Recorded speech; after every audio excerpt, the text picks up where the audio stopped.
Happy birthday, Julie! Sana magustuhan mo ang regalo ko sa'yo. Malambing na boses ni Jane sa pagbati sa 5 taong gulang niyang anak na si Julie. Nasa park sila ng araw na yon. Simple lang ang selebrasyon nila sa birthday ng kanyang anak, pero labis na ang saya na nakikita niya kay Julie. Wow po, ang ganda, heart! Nakangiting sabi ng bata. Gumuhit din ang ngiti sa kanyang mga labi. Heart, ang pendant ng kwintas mo dahil love na love ka ni Mama. Mahal kita, anak. Thank you po, Mama. Nakangiting sabi ni Julie sa kanya. Inayos ni Jane ang buhok nito. Silang dalawa na lang mag-ina. Pumanaw na ang kanyang asawa. Pero hanggang ngayon, nagluluksa at nasasaktan pa rin siya. Gayunpaman, kailangan niyang bumangon para kay Julie. May kinabukasan pang naghihintay rito. At bilang isang ina, kailangan niyang gabayan at alalayan ang kanyang anak na maabot ang lahat ng yon. Mama, pwede po ba akong maglaro roon? Tanong ni Julie sa kanya. Tumango naman si Jane. Sige anak, magpasama ka sa yaya mo, okay? Aayusin ko lang itong mga pagkain natin. Tumalon sa tuwa ang bata. Okay po, Mama. Inayos na nga ni Jane ang kanilang mga pagkain. Pauwi na rin naman sila sa araw na yon. Kailangan pa siya sa kanyang restaurant bukas, kaya maaga sila dapat magpahingang mag-ina. Nang dumako ang paningin niya kay Julie, muli siyang napangiti. Bumabaha sa galak ang kanyang puso sa tuwing nakikitang masaya ang kanyang anak. Manang Melda, pasabi po kay Julie, uwi na po tayo. Utos niya sa yaya ng bata. Nagmamadali namang sinundo ng ginang si Julie. Ilang sandali pa'y natanaw niya na nga ang kanyang anak. Pawis na pawis ito. Napabuntong hininga na lamang si Jane. Anak, ang asim mo nang tingnan. Pagpalit ka na ng damit doon. Pagkatapos mabihisa ni Julie, umalis na rin sila sa parke na iyon. Napangiti siya. Kumakanta pa ang kanyang anak sa buong biyahe. Halatang masaya ito. Bumaba ang tingin niya sa kwintas na suot ni Julie. Bagay dito ang binili niyang regalo. Kaya lang, ang sayang nararamdaman ni Jane tila aagawin agad sa kanya. Pagkarating sa bahay, naabutan niya ang kaniyang mother-in-law na si Malu. Mama, ano pong ginagawa niyo rito? Tanong ni Jane. Tumaas ang isang kilay nito. Bakit? Hindi ko na ba pwedeng bisitahin ang apo ko? Birthday niya ngayon, hindi ba? Bumuntong hininga siya. Opo, Mama. Kaya gusto kong mag-celebrate na kasama niya ako. Hihiramin ko muna ng saglit ang apo ko. Masungit na sabi ni Malu. Bumaba naman ang sasakyan ng kanyang anak. Mamita! Hi, Julie! Namiss mo ba ang mamita? Magiliw na tanong ng kanyang biyenan. Sa totoo lamang, nag-aalala talaga si Jane sa gustong mangyari ng kanyang mother-in-law. May hiduaan kasi sa pagitan nila. Una pa lamang, alam niyang ayaw sa kanya ni Malu. Kaya simula nang pumanaw ang kanyang asawa, mas lalo niyang nakita iyon. Lagi nitong pinapakialaman ang pagpapalaki niya kay Julie. Hindi naman masama iyon para sa kanya. Subalit hindi niya nagusto ang kalabisan na ginagawa nito. Para bang hindi siyang ina ni Julie kung makaasta ang kanyang biyenan. Kaya kahit alam niyang ayaw ni Lester, umalis silang mag-ina sa compound ng pamilya nito. Mas pipiliin ni Jane ang kanyang peace of mind kaysa ang magtiis at makisama sa mga taong ayaw naman sa kanya. Ano ba? Huwag mong sabihing ipinagdadamot mo ang apo ko. Naiinip na tanong ni Malu. Marahan siyang umiling. Hindi po, pwede niyo naman pong makasama si Julie. Sige po, basta ibalik niyo na lang po siya mamayang gabi. Kahit nag-aalinlangan, pumayag na rin si Jane. Hindi naman niya pinagdadamot ang kanyang anak. Gusto niya ring makasama ng mga magulang ni Lester ang apo ng mga ito. Bye po, Mama. Babalik po ako. Nakangiti pang kumakaway sa kanya ni Julie. Napangiti si Jane. Talagang binigyan pa siya ng assurance nito. Kaya gustong-gusto niyang kasama palagi ang anak. Alam nila sa kanilang mga sarili na mahal nila ang isa't isa. Pero ang ngiting iyon, biglang naglaho. Nag-aalala na siya. Ilang beses nang tumawag si Jane sa kaniyang mother-in-law pero hindi nito sinasagot ang tawag. Hindi pa kasi nito inuuwi si Julie sa kanyang bahay. Nag-aalala na ako, hanggang ngayon wala pa rin sila. Sabi ni Mama, ihahatid raw dito ang anak ko. Problemado niyang sabi. Napatingin sa kanya ang yaya ni Julie. Kung puntahan niyo na lang po kaya, Ma'am. Mabuti pa nga. Ikaw munang bahala dito sa bahay. Sumakay agad siya sa kanyang sasakyan. Pinagmaneho siya ng driver niyang si Ramir. Habang nasa biyahe, hindi mawala ang kaba sa kanyang dibdib. Malakas ang kutob niyang may nangyaring hindi maganda. Nakarating si Jane sa bahay ng kanyang mother-in-law. Gayunpaman, hindi pa siya nakabababa ng sasakyan, bigla nang bumuhos ang malakas na ulan. Ang malas naman, bakit ngayon pa? Reklamo pa ni Jane. Sorry po ma'am, wala po akong dalang payong, sabi ni Ramir. Ayos lang po. Bumaba pa rin si Jane at sumuong sa malakas na ulan. Tao po! Mama, susunduin ko na po yung anak ko. Ilang sandali pa, lumabas ang kasambahay ni Malu. Ma'am Jane? Bumuga siya ng hangin. Aling Rusing, susunduin ko po si Julie. Nandyan po ba siya? Kumunot ang noo ng ginang. Ha? Abay, wala na rito si Mama Lu. Magiging caretaker na lang po nila ako rito. Pupunta na raw po sila sa Cagayan de Oro, hindi ba? Sinama niya po si Julie. Akala ko naman po, binigyan niyo na talagang anak ninyo. Bumaha ang gulat sa dibdib ni Jane. Ano po? Hindi ko po magagawa yun.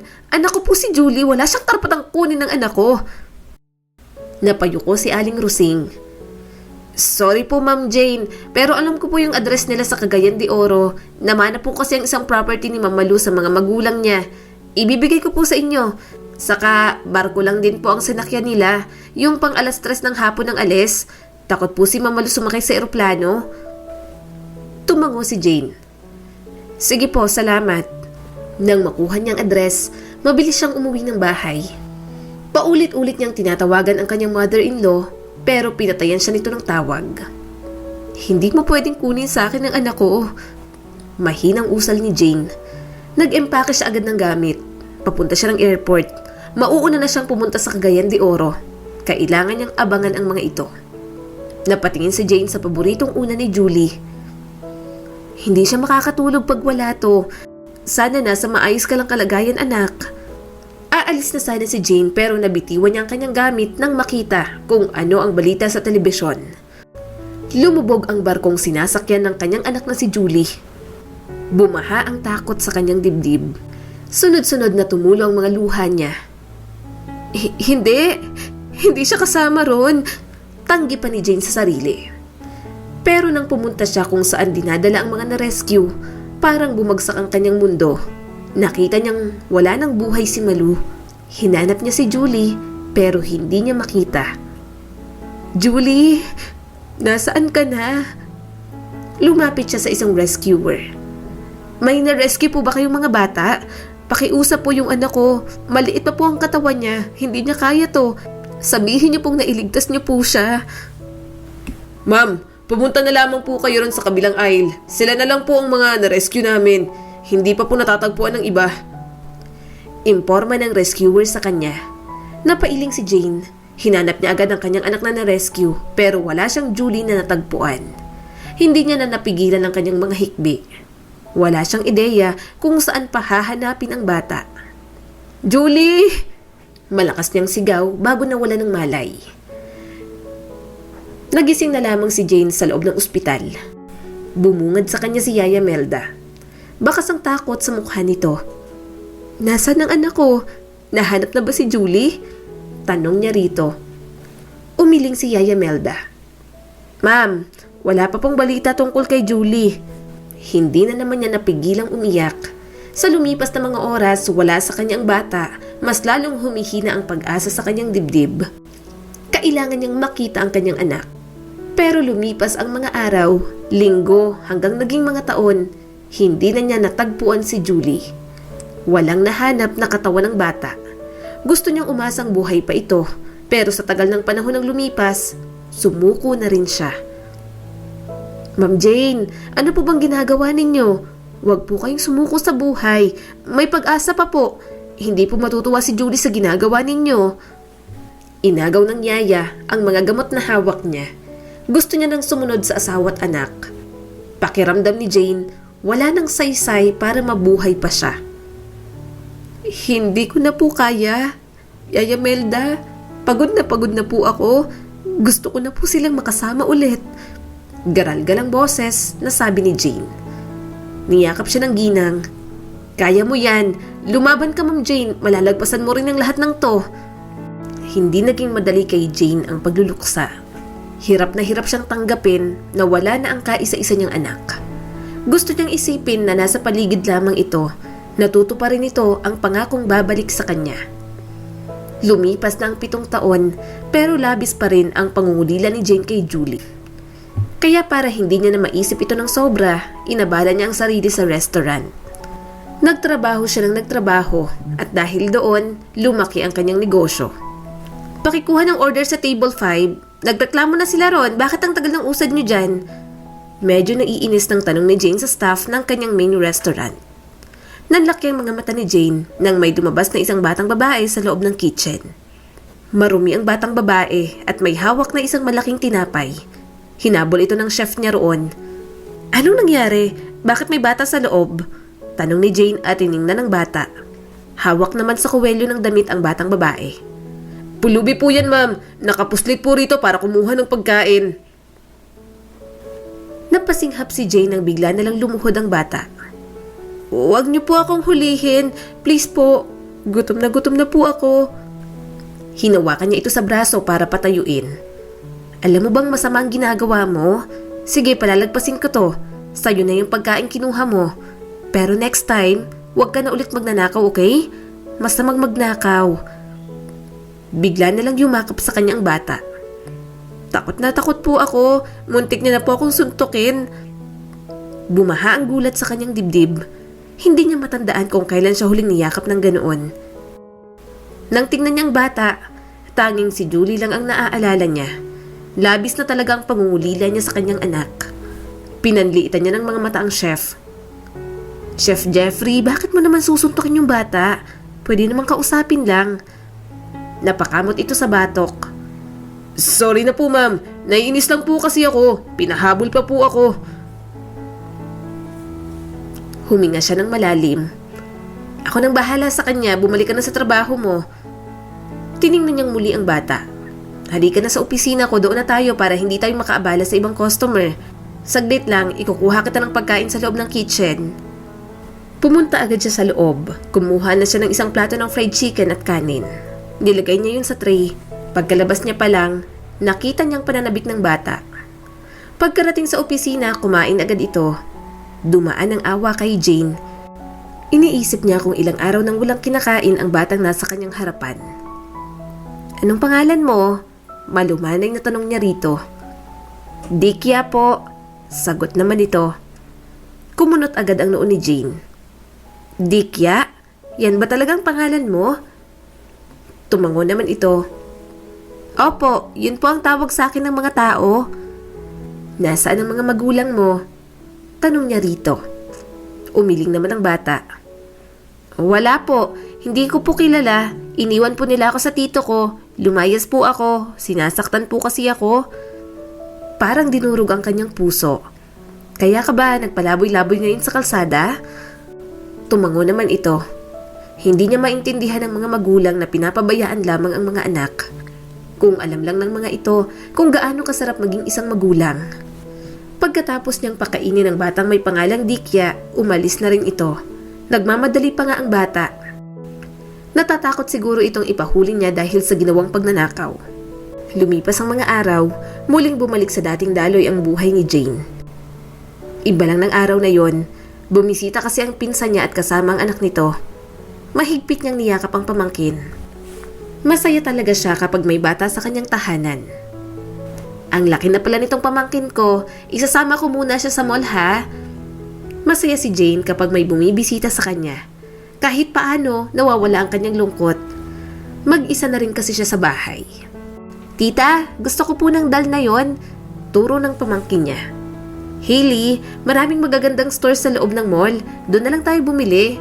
Sabi niya rito. Nagdabog ang bata. Gusto ko nga ron tita, may magandang dalang classmates ko. Ate, palimos po, sabi ng isang batang tumabi sa kanya. Napalingon siya sa madungis na batang babae.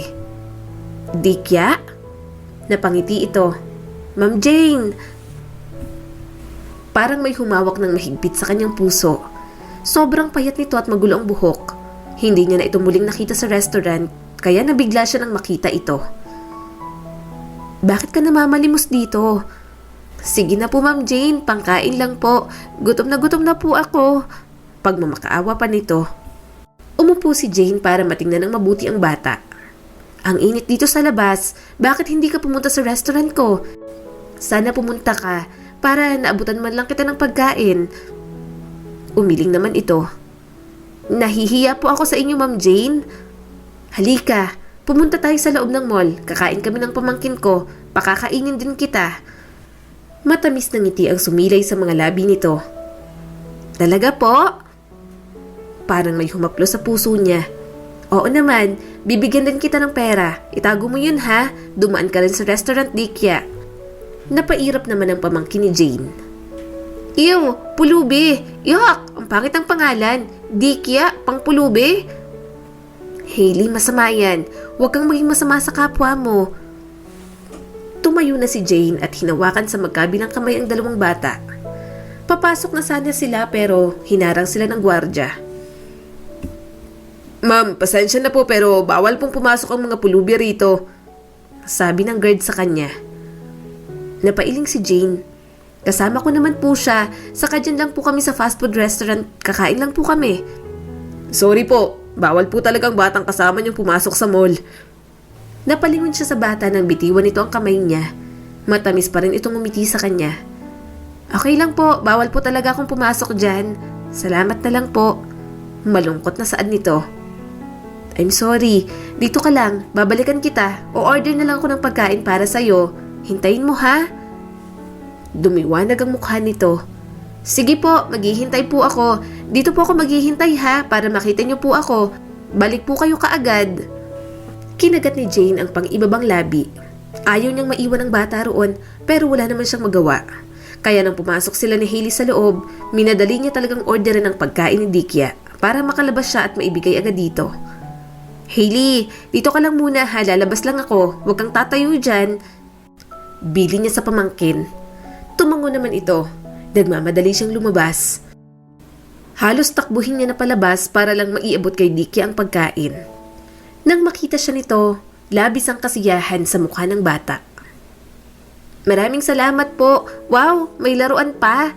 Tuwang-tuwang sabi nito. Kumuha si Jane ng 1,000 sa wallet. Ipangbili mo ng pagkain to ha? Bigla na lang tumulo ang mga luha nito. Agad naman iyong pinunasan ng bata. Para bang takot na makita niya iyon. Oh, bakit ka umiiyak? Naaawang tanong niya kay Dikya. Salamat po. Niyakap siya nito. Siguradong malupit ang mundo kay Dikya. Kaya siguro sobrang tuwang-tuwa itong makaranas ng kabutihan mula sa ibang tao. Ilang sandali pa, bumalik na siya sa loob. Nasa harap niya si Hailey pero hindi niya mapigilang tumingin kay Dikya. Kaya bago sila umalis, muli niyang nakita si Dikya. Lumapit siya rito at tiningnan ng mabuti. Saan ka matutulog? Marahang tanong ni Jane.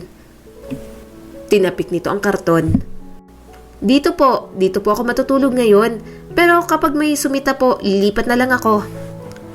Bumaha ang awa sa kanyang dibdib. Masakit para sa kanyang makita ang kalagayan nito ngayon. Hindi deserve ng kahit na sinong bata ang ganoong buhay.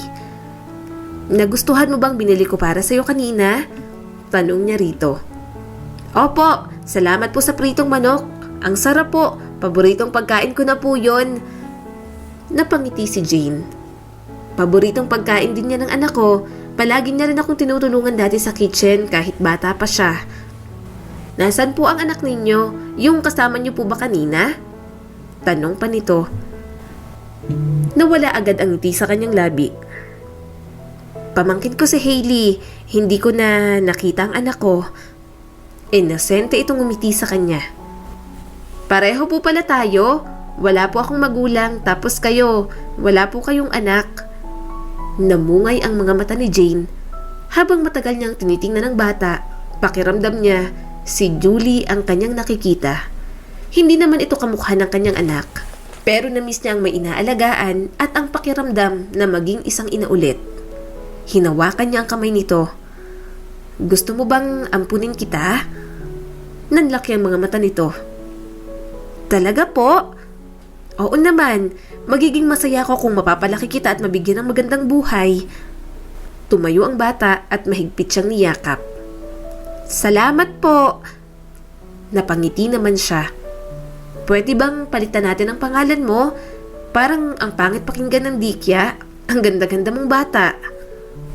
Pwede pong Heidi? Heidi po ang pangalan ng favorite kong artista. Ay sige, simula ngayon, ikaw na si Heidi Cepeda. Makalipas ng 9 na taon. Nakauwi na ba si Heidi, Yaya Melda? Kagigising lang ni Jane. Maaga siyang kailangan sa restaurant. Kaya lang, napuyat siya dahil sa ilang trabaho. Idagdag pang hinintay niya ang pag-uwi ni Heidi kagabi. Opo, Ma'am Jane, lasing na naman. Nauumay na sagot ng ginang. Napailing na lamang si Jane. Napapadalas palagi ang pagpunta sa party ni Heidi. Hindi ko napagsasabihan, lagi akong busy sa negosyo. Sakto naman, bumaba si Heidi sa hagdan. Hindi na po kailangan, Mama. Promise, hindi na po ako magpa-party. Tutulong na nga po ako sa negosyo. Kumuha si Jane ng pagkain. Hindi kita inuobliga na tumulong sa negosyo. Pwede ka rin maghanap ng tatahakin mong career. Gusto ko lang na mahanap mo ang gusto mong gawin. Tapos ka na sa pag-aaral at hindi na pwedeng party-party ka na lang. Nung bata pa, hinahayaan kita. Gusto kong mag-enjoy ka pero ngayon, seryoso ka na dapat sa buhay mo. Tamad na tinusok-tusok ni Heidi ang bacon. Okay, Mama. Sinaway niya agad ito. Huwag mong ganyanin ang pagkain, Heidi. Hindi magandang tingnan. Kung hindi mo kakainin, ibalik mo na lang sa plato para mapakinabangan pa ng iba. Tumikhim si Heidi. Sorry, bukas pupunta ka sa restaurant. Titingnan ko po kung paano i-manage. Napangiti siya. Okay, kung yan ang gusto mo, sasabihin ko ang general manager para turuan ka. Pagkatapos ng almusal, lumabas na agad siya para pumunta sa restaurant. Medyo malaki ang problema niya sa araw na yon. Naglahong parang bula ang chef niya. Magaling at masarap siyang magluto pero hindi niya nakaya sa dami ng trabaho. Wala pa bang nag-a-apply sa atin? Tanong ni Jane sa isang staff. Umiling naman ito. Wala pa po eh. Huminga siya ng malalim. Dumadami ang tao sa loob. Gusto niya rin kasi ng staff na marunong talaga. Ayaw niya ring masira ang quality ng mga pagkain sa restaurant kahit sa ibang branch pa. Bukod doon, mahirap din maghanap ng mapagkakatiwalaang tao. Hindi niya naman maasahan si Heidi dahil wala itong hilig sa pagluluto. Kaya naman, pagod na pagod siya sa araw na yon. Nagmamaneho siya pa uwi, antok na antok pa. Kaya lang, nagising ang diwa niya nang may muntik na siyang masagasa ang babae. Ano yun? Mahinang tanong ni Jane sa sarili. Bumaba agad siya ng sasakyan. Nakita ni Jane ang isang babae na nasa kalsada. Halatang nasaktan ito sa nangyari. Oh, I'm sorry. Ayos ka lang ba, Iha? Nag-aalalang tanong ni Jane. Tumunghay sa kanya ang babae. Parang may pumiga sa kanyang puso nang magtagpo ang mga paningin nila. Kulot na kulot ang buhok nito at may pagkatan ang balat. Aray po. Daing agad nito. Nataranta agad si Jane nang makita ang malaking sugat nito sa tuhod. Nako, halika. Dadalhin kita sa ospital. Inalalayan niya itong makatayo. Iniinda nito ang sakit. Pagkarating sa ospital, ginamot naman agad ang sugat nito. Ayos na bang pakiramdam mo? Nag-aalalang tanong ni Jane. Ayos lang po. Salamat po. Inayos niya ang buhok nito. Huwag kang mag-alala. Ako nang magbabayad ng hospital expenses mo. Pasensya ka na ha. Hindi kita nakita. Sobrang pagod lang ako. Huminga ito ng malalim. Ayos lang po talaga ako. Huwag na po kayong mag-alala. Ang hinhin naman ng boses mo. Anong pangalan mo? Tipid itong umiti. Fatima po. Hinaplos niya ang mukha nito. Ang ganda mo naman, Iha. Bagay na bagay sa iyo ang pangalan mo. Bahagya itong umilag. Hindi po ako komportable.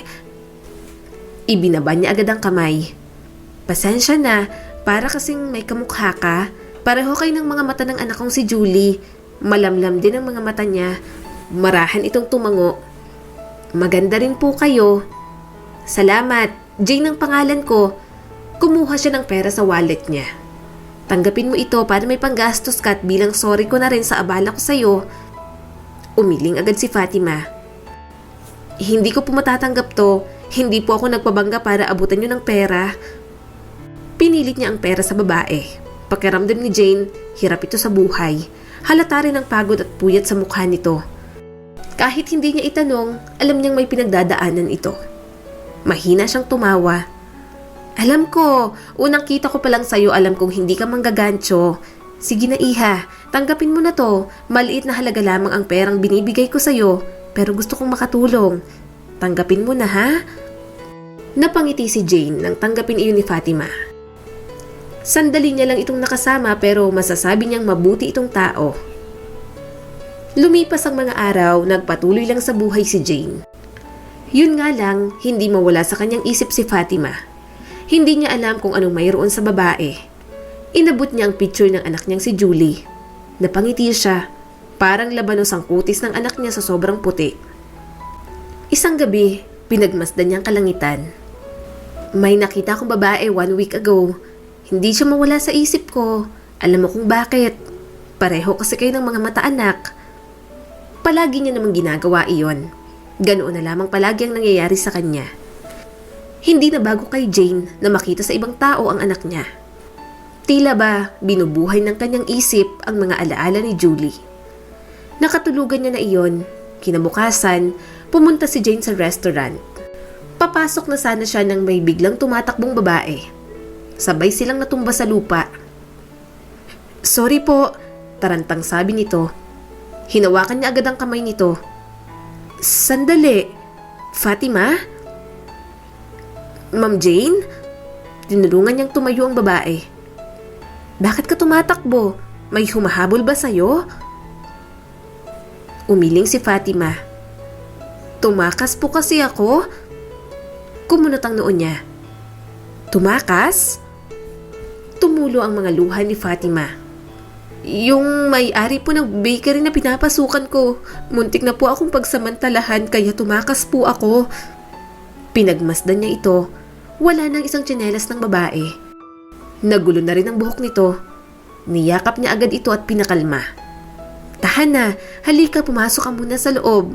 Kumalma ka muna. Sabi niya rito at dinala sa opisina. Pagpasok ni Jane, sakto naman nandoon si Heidi. O anak, anong ginagawa mo rito sa opisina ko? Bakas ang gulat sa mukha nito. May nakalimutan lang po akong lipstick, mama. Sino po yung kasama mo? Pinaupo niya naman ang kasama niya. Si Fatima, may nangyaring masama sa kanya kaya nandito siya ngayon. Pumunta agad si Jane sa mini ref sa loob ng opisina. Kumuha siya ng tubig at ibinigay iyon kay Fatima. Nanginginig pa ang mga kamay nito habang hawak ang baso. Okay na ang lahat. Hindi kanila mahahabol dito. Idedemanda natin sila. Malumanay niyang sabi rito. Tumabi agad sa kanya si Heidi. Mama, sino po ba yan? Anong nangyari sa kanya? Inayos ni Jane ang buhok ni Fatima. May kasalanan ako sa kanya. Na-aksidente siya dahil sa akin. At ngayon mukhang kailangan niya ng tulong ko. Umapela agad si Heidi. Pero mama, hindi mo naman kilala yung babaeng yan. What if masamang tao yan or worse, sindikatong huhututan ka ng pera? Seryoso niyang tiningnan si Heidi. Huwag mong sabihin yan, mabait si Fatima. Bumalik ka muna sa trabaho mo. Hindi mo dapat pinagsasalitaan ng ganyan ang taong wala nang magawa. Hindi mo ba nakikita? Takot na takot siya. Okay, fine. Napairap si Heidi bago pa dabog na umalis sa opisina niya. Napailing na lang si Jane. Lumaking spoiled brat si Heidi. Mabait naman ito pero may mga ugali talagang hindi niya makuha. Kaya minsan, nagdadalawang isip siyang ipamana kay Heidi ang lahat ng pinaghirapan niya. Hinawakan ni Jane ang kamay ni Fatima. Ayos ka lang ba, iha? Okay na bang pakiramdam mo? Marahan itong tumango. Salamat po ha. Lagi niyo lang po akong tinutulungan. Saan ka ba nakatira? Sa probinsya po ako galing. Bumiyahe po ako rito para maghanap ng trabaho. At yung trabaho nakita mo, gusto kang pagsamantalahan ng boss mo? Tumango naman agad ito. Opo, nakatakas lang po ako. Gusto mo bang dito magtrabaho? Ano bang kaya mong gawin? Tanong niya rito. Nanlaki ang mga mata ni Fatima. Talaga po? Marunong po akong magluto. Madali rin po akong makaintindi basta tungkol sa pagluluto. Hanggang grade 3 lang po ang natapos ko, Ma'am Jane. Sobrang hirap po ng buhay namin sa isla. Nakipagsapalaran lang po talaga akong maghanap ng trabaho rito para po maipagamot ang lola ko. Saka wala po akong ibang requirements na maipapakita sa inyo. Ninakawan po ako. Marahan siyang umiling. Mabutit hindi ka napahamak. Grabe naman palang pinagdaanan mo. Ayos lang yun, iha. Kahit isunod mo na lang ang requirements mo. Okay lang din kahit hindi ka nakapagtapos sa pag-aaral. Wala naman akong problema sa degree. Ang mahalaga pwede naman kitang turuan. Hindi culinary ang tinapos ko pero natuto rin akong magluto. Mamaya, gusto mo bang subukan ko ang skills mo sa pagluluto? O pwede rin na bukas na para naman makapagpahinga ka. Alam kong maraming nangyari sa'yo ngayong araw na to. Nabuhayan agad si Fatima. Ayos lang po. Kahit ngayon na po, kailangan ko lang po talaga ng trabaho. May sakit po kasi yung lola ko sa probinsya. Nako, ganun ba? Sige, magpahinga ka na muna sandali. Isasama kita sa kitchen mamaya. Kumain ka na ba? Tanong ni Jane dito. Umiling naman si Fatima. Sige. Ipagluluto kita ha. Dito ka lang sa opisina ko. Magpahinga ka muna. Salamat po. Mahina pang sabi nito. Tumango naman siya. Lumabas siya sa kanyang opisina. Dumiretso siya sa kitchen para ipagluto si Fatima. Malapit nang matapos ang kanyang niluluto nang pumasok sa kusina si Heidi. Mama, sino ba yun? Bakit hindi mo pa po pinapaalis? Mukhang hindi siya mapagkakatiwalaan. Sabi pa ni Heidi. Heidi, wag kang manghusga ng tao. Mabait naman si Fatima. Galing siyang probinsya at maraming pinagdaanan. Kawawa naman. Saka, magtatrabaho na siya rito, anak. Humalukip-kip si Heidi. At ano namang trabaho, Mama? Mukhang ewan yon. Parang mangmang. Walang maayos na trabahong gagawin ng babaeng yon. At ano yan? Pinagluluto mo pa talaga siya, Mama? Bumuntong hininga si Jane. Naawa ko sa kanya, kaya nga titingnan ko kung marunong siyang magluto. Kung hindi siya papasa, ibang trabaho ang ibibigay ko sa kanya. Gusto ko siyang tulungan talaga. Magaan ang loob ko kay Fatima. Iniwan na ni Jane si Heidi roon. Pagbalik niya sa opisina, napangiti siya. Tahimik lang si Fatima at parang takot na gumalaw. Kung papaano niya iniwan ang babae kanina, ganoon pa rin ang pwesto nito. Fatima, nandito ng pagkain mo. Nakangiting sabi niya rito. Nanlaki ang mga mata nito. Bakas ang tuwa sa mga mata. Maraming salamat po, Ma'am Jane. Hinayaan niya itong kumain. Napapangiti siya habang pinagmamasdan si Fatima. Sobrang gana nito sa pagkain. Halata na rin na busog na ito pero dahil bigay ng ibang tao, pinilit pa rin ubusin. Pagkainom nito ng tubig, napadighay pa nga. Sorry po, Ma'am Jane. Mahina siyang tumawa. Ayos lang yun, Fatima. San ka ba natutong magluto? Sa mga handaan po sa barangay namin, lagi po akong sinasama ni Lola Aso nung bata pa po ako sa mga panulungan, kaya natuto po ako magluto. Sagot naman ni Fatima. So ano, ready ka na ba? Opo, ready na po ako. Dinala niya ito sa kitchen. Binigyan niya ng instructions si Fatima. Isang recipe sa restaurant ang kanyang ibinigay at hangad niya na makuha nito ang tamang timpla sa lulutuin. Pinagmasdan ni Jane kung paano kumilos si Fatima sa kusina. Mabilis ang babae, halatang sanay na sanay nga sa pagluluto. Kahit sa paghihiwa, mabilis din ito. Wala pang 20 minutes, natapos na nito ang ipinaluluto niya. Sana po magustuhan ninyo, kinakabahang sabi ni Fatima. Kinuha niya ang kutsara at tinikman iyon. Bumaha ang gulat sa dibdib ni Jane. Natigilan siya sa pagnguya. Hindi siya makapaniwalang kuhang-kuha nito ang timpla na kanyang gusto. Mas masarap pa iyon sa inaasahan niya. Hindi po ba masarap? Nauutal na tanong ni Fatima. Napailing si Jane. Hindi masarap dahil sobrang sarap. Ang galing mo magluto. Napangiti agad si Fatima. Salamat po. Sige, tanggap ka na. Imporma niya sa babae. Nangilid ang mga luha ni Fatima. Mahigpit niya itong niyakap. Sumilay ang ngiti sa kanyang mga labi. Nagagalak ang kanyang puso sa sayang nakikita niya kay Fatima. Simula ng araw na yon, naging kitchen staff niya na nga ito. Pakiramdam ni Jane, naka-jackpot siya Tila ito ang swerte sa kanyang negosyo. Ilang beses nang nakatanggap ng magandang feedback ang restaurant niya sa mga nagdaang buwan. Ma'am Jane, sobra po itong binigay niyong sahod sa akin, sabi ni Fatima sa kanya. Hindi iha, dinagdagan ko talaga, malakas ang sales natin.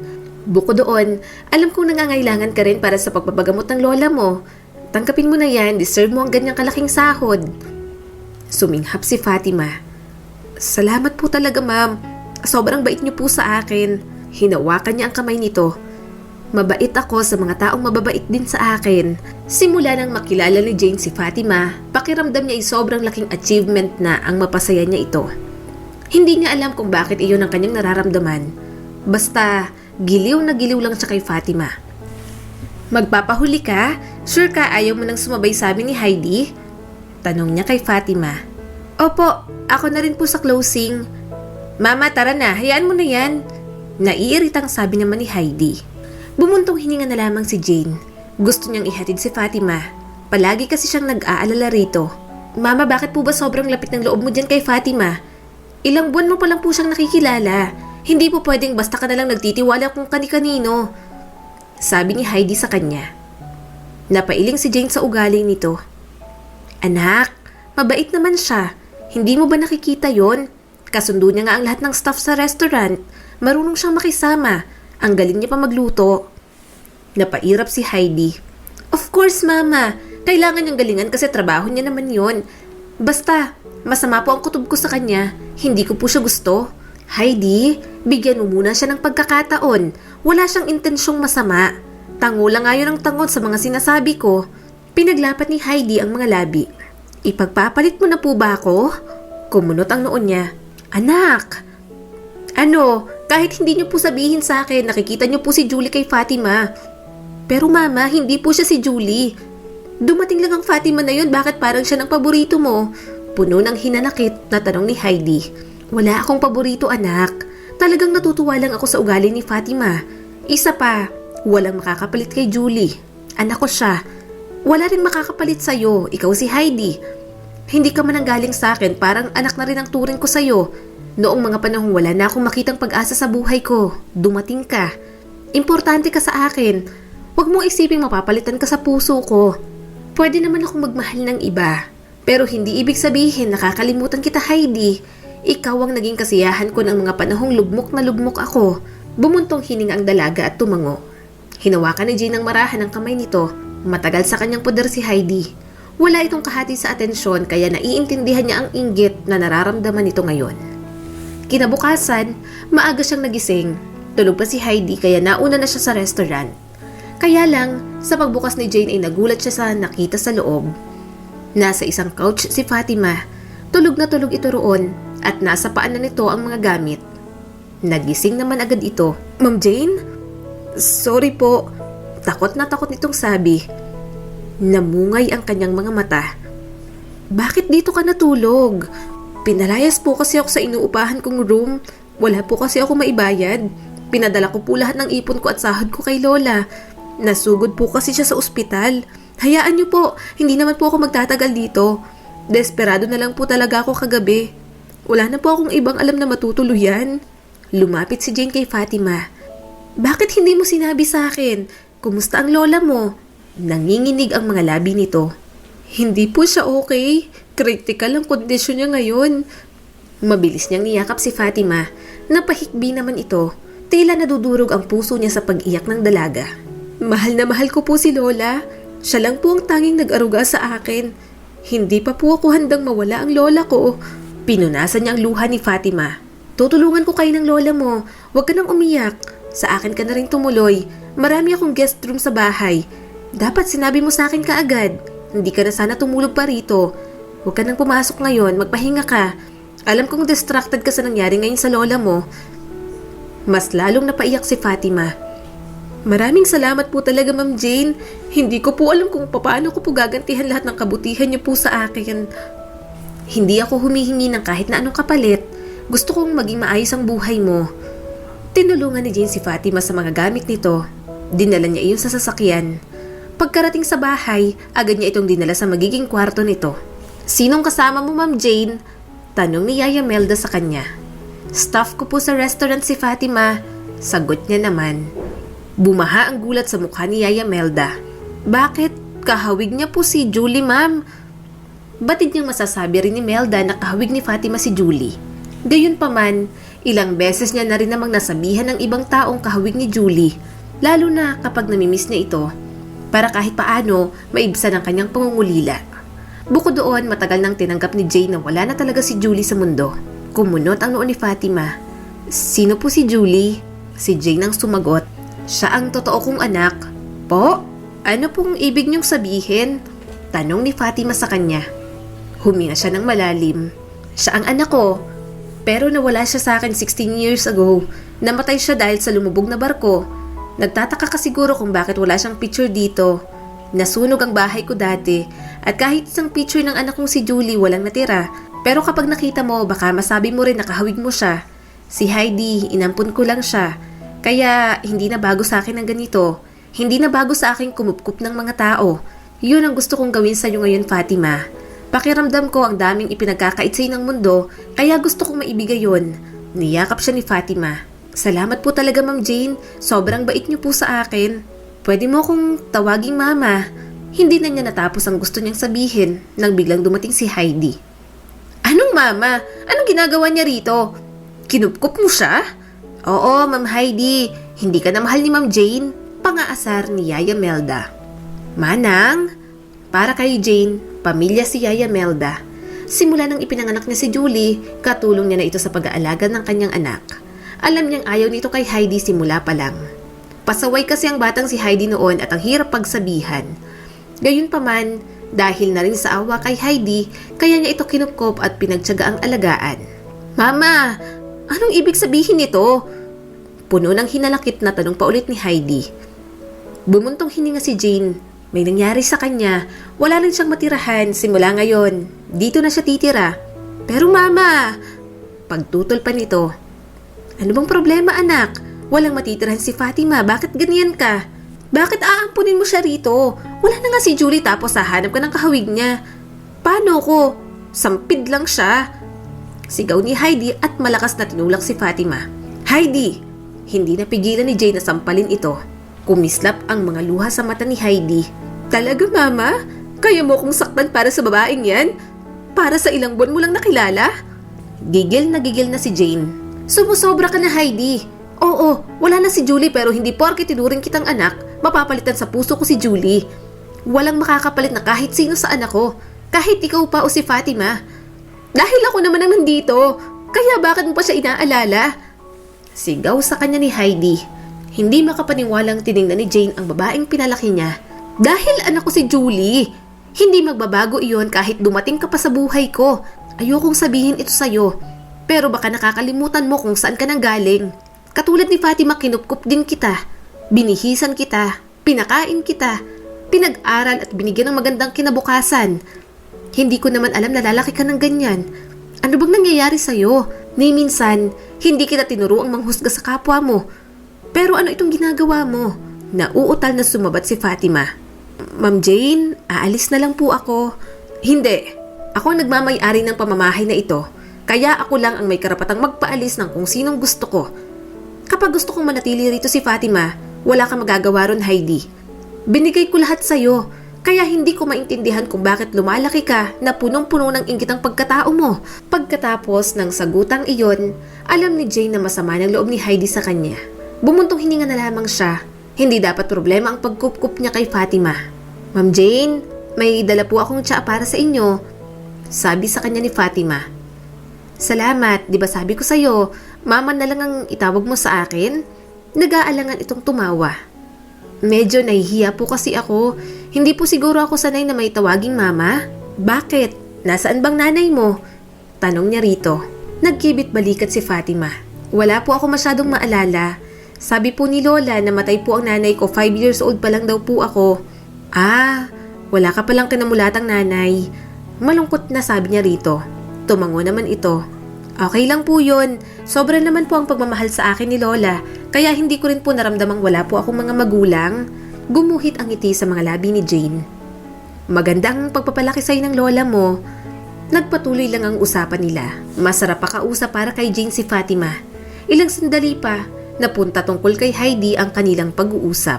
Hindi ko po intensyong sirain po ang pagsasama ninyo ni Heidi. Sorry po kung nag-aaway kayo dahil sa akin. Hinawakan ni Jane ang kamay nito. Huwag kang mag-alala. Alam namin ni Melda na ganun na talagang ugali ni Heidi. Nung una pinapalampas ko pa pero ngayon sumusobra na rin siya. Kaya dapat siguro kahit malaki na siya disiplinahin ko na rin. Hindi dapat maging ganun ang ugali niya sa ibang tao. Ang bait niyo po talaga Ma'am Jane. Siguro po kung nabubuhay po si Julie hanggang ngayon, mukhang mana po siya sa inyo. Mabait din po siya katulad ninyo. Mahina siyang tumawa pero may bumagsak na luha sa mga mata. Talaga? Alam mo, sobrang miss na miss ko na yung anak ko na yun. Ni minsan, hindi siya nawala sa isip ko. Niyakap siya ni Fatima. Sigurado po akong kung nasaan po siya ngayon. Miss na miss ka na rin po ni Julie. Masaya po siya dahil pinili mong magpatuloy sa buhay kahit wala na siya. Nagkaroon ng kapayapaan ang puso ni Jane kahit sandali. Parang may humaplo sa kanyang puso. Ganoon ang kayang iparamdam sa kanya ni Fatima. Lumipas ang mga araw, kahit paano nakikita naman ni Jane na pinipilit ni Heidi na maging civil kay Fatima. At least, gusto ni Jane na magkaroon ng kaayusan sa pagitan ng mga ito. Akala ni Jane ay maayos na ang lahat, pero sa negosyo naman siya nagkaroon ng problema. Natuklasan niyang malaking pera ang nawawala sa kanya. Hindi niya alam kung anong dahilan at ano ang nangyari. Heidi, may alam ka ba rito? Seryosong tanong ni Jane. Kumunot naman ang noon nito. Tungkol saan, Mama? Malaking pera ang nawawala sa negosyo. May nalalaman ka ba tungkol dito? Hindi birong halagang nawawala. Umiling agad si Heidi. Hindi ko rin po alam, Mama, pero sige po, i-check ko po para sa inyo. Huminga siya ng malalim. Salamat, medyo na-stress na ako sa problemang to. Dahil sa problema, naging mas tutok si Jane sa pamamalakad ng negosyo. Ayaw niya nang mawala ng ganun kalaking halaga. Pakiramdam niya may nagtatraidor sa kanya pero hindi niya alam kung sino. Kauuwi lang ni Jane ang araw na yon. Pagod na pagod siya galing sa trabaho. Pero nakita niya sina Fatima at Heidi na nag-aaway. Pinipigilan pa si Heidi ng boyfriend nitong si Francis pero ayaw magpaawat. Ano bang nangyayari dito? Galit na tanong ni Jane. Pagsabihan niyo yung sampid na yan, nilalandi niyang boyfriend ko. Sigaw naman ni Heidi. Tumutulo ang mga luha ni Fatima.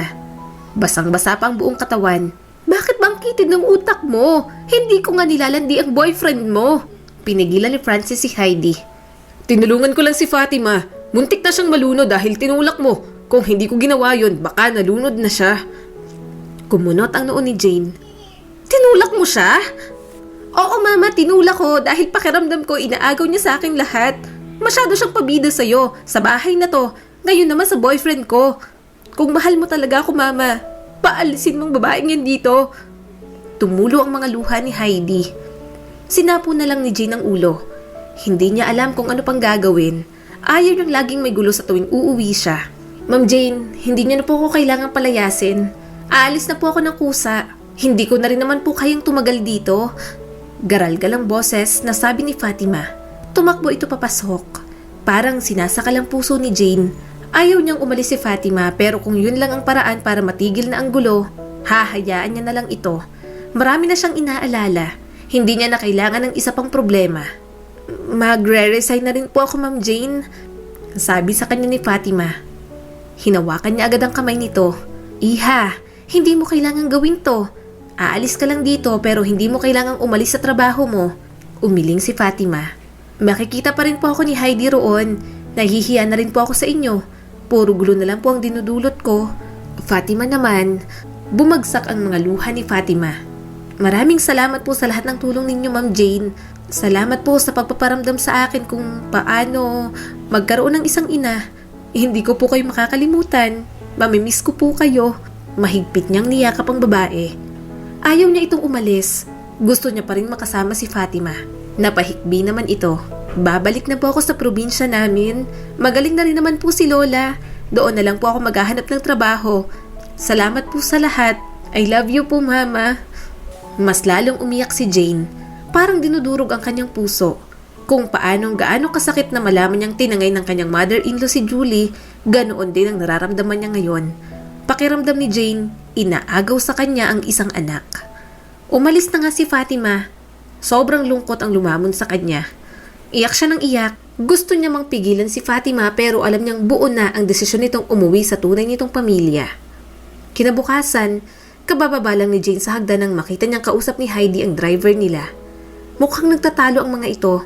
Tatawagan niya sana si Heidi pero tumunog na ang kanyang cellphone. Sinagot niya agad iyon. Hello? Nalaman ko na po kung sino ang kumukuha ng pera mo, Ma'am Jane. Sabi ng tauhan nito sa kanya. Sino? Anak niyo po, ma'am. Si Ma'am Heidi po. Nabitiwan niya ang cellphone sa labis na pagkabigla. Hindi niya inasahang pagnanakawan siya ni Heidi. Ni hindi sumagi sa isip niyang magagawa iyon ng babaeng itinuring niyang anak. Bumaba agad siya para kumprontahin ito pero una niyang nakita ang driver niyang si Ramir. Nagtago agad siya sa gilid nang marinig ang sinasabi nito. Maghintay kayo. Naghahanap lang ng tiyempo si Heidi. Magtiwala kayo sa anak ko. Makukuha niya lahat ng kayamanan ng Jane na yon. Kaunting paawa lang. Ilang taon na naming inuutos si Ma'am Jane. Easy na lang to ngayon. Sabi nito sa kausap. Binuksan niya ang record ng kanyang cellphone. Kumuyom ang kamao ni Jane. Ilang taon na pala siyang niloloko ni Heidi. Hindi naman pala ulila ang itinuturing niyang anak. Ni hindi niya man lang nahalatang anak pala ng walang hiya niyang driver si Heidi. Hawak ang mga ebidensya, inireport niya ng tahimik ang mag-amang nanloloko sa kanya. Sa pag-uwi niya, may kasama na siyang mga pulis. Mama, bakit may kasama kang mga pulis? Tanong pa sa kanya ni Heidi na paalis pa lang ng araw na iyon. Lumapit agad ang mga pulis kina Heidi at Ramir. Inaresto ng mga itong mag-ama. Gulat namang tumingin sa kanya si Heidi. Mama, anong nangyayari? Bakit mo ako pinapahuli, Mama? Malakas niya itong sinampal. Huwag mo na ako ulit tatawaging mama. Manloloko ka. Tinuring kitang parang anak. Matagal niyo na pala akong niloloko. Sinamantala ninyong mag-amang pangungulila ko kay Julie. Anong klaseng mga tao kayo? Bumagsak ang mga luha ni Heidi. Sorry. Umiwas siya ng tingin. Hulihin niyo na sila. Sisiguraduhin kong pababayaran ninyo ang lahat ng kasalanan ninyo. Nagmamakaawang tinawag siya ni Heidi. Pero naging matigas na si Jane. Hindi na siya muling magpapaloko sa babaeng tinuring niyang anak. Nang makaalis na ito, tuloy-tuloy na bumagsak ang kanyang mga luha. Kahit naman trinaidor siya ni Heidi, marami rin silang pinagsamahan. Kaya nga masakit para sa kanya ang ginawa nito. Natagpuan niya na lang ang sarili na nasa kwarto ni Fatima. Bigla niya itong na-miss. Kung hindi siya nagpaloko kay Heidi, baka hindi ito umalis sa piling niya. Natigilan lang si Jane nang makitang isang kwintas sa sahig. Kinuha niya yun. Nanlaki ang kanyang mga mata nang makita iyon ng malinaw. Kay Julie ang kwintas na to. Anong ginagawa ng kwintas na to sa kwarto ni Fatima? Tanong niya sa sarili. Mabilis siyang pumunta sa vanity mirror. Tiningnan niya ang brush na ginamit nito. May mga hibla ng buhok doon. Kailangan niyang makasigurado, pero malakas ang kutob niyang sina Fatima at Julie ay iisa. Ma'am Jane, ano pong nangyayari? Ayos lang ba kayo? Tanong ni Yaya Melda. Mas lalo siyang napaiyak. Manang, mukhang buhay pa po ang anak kong si Julie. Nakita ko po sa kwarto ni Fatima ang kwintas na to. Papaano kung siya ang anak ko? Hinayaan ko pong umalis ang tunay kong anak, Manang. Niyakap siya ni Yaya Melda. Diyos ko, masaya ako kung siya nga si Julie. Pero kailangan nating makasigurado, Ma'am Jane. Baka maloko ka na naman ulit katulad ng ginawa sa'yo ni Heidi. Dinala ni Jane ang sample sa klinik. Kailangan niyang malaman agad kung si Fatima ba talaga ang kanyang anak. Naghihintay lang siya ng resulta. Niayon niyang bitiwan ang kwintas na iyon. At kung hindi man si Fatima ang kanyang anak, nabuhay ang pag-asa niyang buhay pa si Julie. Ma'am Jane, dumating na po ang resulta. Imporma sa kanya ni Yaya Melda habang hawak ang isang envelope. Mabilis niyang inabot iyon. Nanginginig ang mga kamay niyang kinuha ang laman doon. Tuloy-tuloy na bumagsak ang mga luha ni Jane. Napaupo siya sa sahig. Positive po, Manang. Nagmatch po kami. Siya po talaga si Julie. Kailangan po natin siyang puntahan. Kailangan kong puntahan si Julie. Kailangan niyang malamang siya ang nawawala kong anak. Yun na nga ang ginawa nila. Mabuti na lang at nasabi sa kanya ni Fatima noon ang address nito sa probinsya. Nasa biyahe pa lang papuntang isla, hindi na siya mapakali. Nang matuntun niya ang bahay, nadatnan niyang nagbibilad ng mga isda si Fatima. Mas lalong nadurog ang kanyang puso. Kubo lang ang tinitirhan ng kanyang anak. Halata rin na sanay ito sa mahirap na buhay. Tumakbo siya palapit. Napansin agad siya ni Fatima. Umawang ang bibig nito sa gulat. Ma'am Jane? Mahigpit niya itong niyakap. Julie, anak. Sorry. Ano pong tinawag niyo sa akin? Nanginginig ang boses na tanong ni Fatima. Sinapo niyang mukha nito. Julie, ikaw si Julie, ang nawawala kong anak. Sorry kung hindi kita agad nakilala. Patawarin mo si mama, anak. Ikaw po ang totoo kong mama? Tumango naman agad si Jane. Mas lalo siyang napaiyak nang yakapin siya ni Fatima. Para siyang nakaahon muli sa kadiliman. Kaya pala wala po akong maalala sa kabataan ko. Kaya pala hindi ko po kamukha si nanay o kahit si lola. Saka lang po umamin sa akin si lola na natagpuan lang po nila ako at inangkin ako ni nanay bilang anak niya. Ngayon ko lang po nalamang ampun lang nila ako. Umiiyak na sabi nito. Pinunasan ni Jane ang mga luha nito. Pero sa akin, anak kita. Nilayo ka sa akin ng mother-in-law ko kaya nagkalayo tayo. Pero ngayong natagpuan na kita at alam ko ng totoo, hindi ko nahahayaan pang magkalayo tayo. Paano po si Heidi? Baka magalit na naman po siya. Umiling si Jane. Ipinaliwanag niya kay Fatima ang ginawang pangtatraidor sa kanya ni Heidi. Nang araw na yon, nakilala ni Jane ang lolang kumupkup kay Fatima. Humingi ito ng tawad sa kanya dahil sa ginawang pang-angkin kay Julie kahit may naghahanap na iba. Napatawad niya rin naman agad ito. Batid niya rin naman na kung hindi dahil sa mga ito, hindi niya muling makakasama ang kanyang anak. Kaya nang umuwi, isinama na ni Jane sina Fatima at ang lola nito. Ibinigay niya lahat ng mga bagay na ipinagkait sa kanyang anak. Naramdaman niyang muli kung papaano ang maging isang ina. Napapikit si Jane. Umusal siya ng pasasalamat sa Diyos. Hinayaan siyang dumaan sa matinding pagsubok, ngunit sa bandang huli, pinatamasa pa rin sa kanya ang kagalakang matagal nang nawala sa kanya. Muli, ito po si Skylar Guro at sana may bago na naman kayong natutunan sa kwento natin ngayon. Maraming salamat po.